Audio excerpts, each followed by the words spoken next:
نمازی کے سامنے سے گزرنا اس کا کیا حکم ہے؟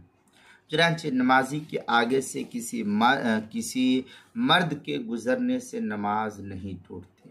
کوئی مرد اگر کسی نمازی کے سامنے سے گزر جائے تو نماز نہیں ٹوٹتی، مگر گزرنے والا اس صورت میں سخت گنہگار ہوگا۔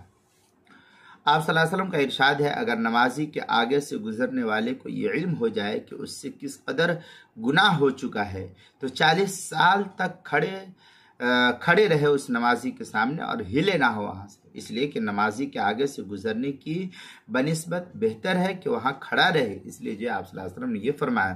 چنانچہ حدیث پاک جو ہے کیا نام ہے جامع ترمذی کے اندر نقل کی گئی ہے، قولہ لو یعلم المار بین ید المصلی ما علیہ لکان ان یقف 40 خیر لہ من ان یمر بین یدیہ۔ اس طریقے کی عبارت جو ہے جامع ترمذی ابواب الصلاح باب ما جاء کراہیت المرور بین ید المصلی جلد نمبر 1 صفحہ نمبر 79، بدائع الصنائع جلد نمبر 2 صفحہ نمبر 84، کتاب الصلاح فصل فی ما یستحب و ما یکرہ کے تحت جو اس کو نقل کیا۔